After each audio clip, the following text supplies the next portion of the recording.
This time of year is bittersweet for me. I'm anticipating winter and the dormancy of my beehives. And frankly, I miss them in the winter. And I worry that they're overwintering okay. That's the bitter part.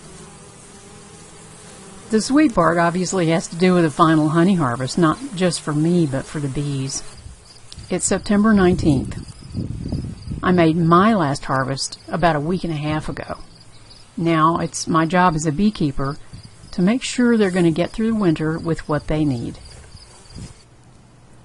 This time of year in the Denver area, we see a nice variety of fall blooming plants, really pretty ones, like the small asters, which the bees tend to ignore, preferring the sunflowers, the sages, and some of the landscape succulents like the sedums. Sunflower honey is what State Fair cotton candy wants to be when it grows up. Pure soft sweetness.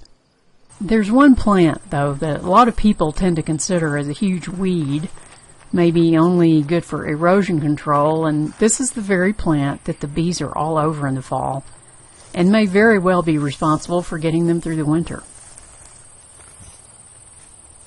Rabbit brush, golden brush, chamisa.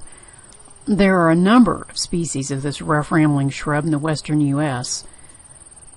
A distant cousin to the sunflower, it does share a brilliant golden yellow color.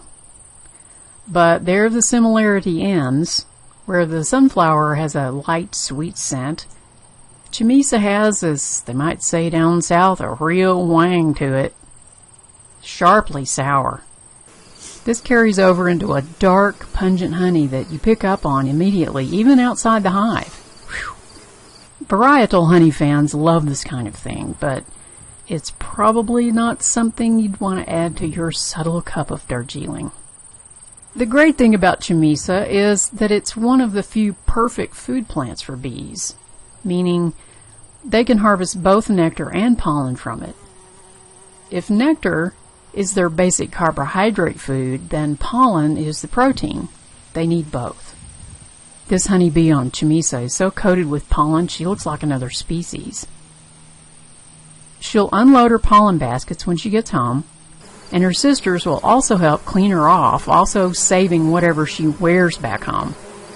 They store pollen in the comb just like they store honey. I keep bees in Kenya top bar hives. For winter, I make sure they have a minimum of 12 full combs, meaning the combs are fully built out with their combination of brood, honey, and pollen. No matter how pretty this capped honey is, it's not mine. I do thorough checks. Queens are healthy and still busy laying, though you can tell they're starting to slow the reproductive cycle.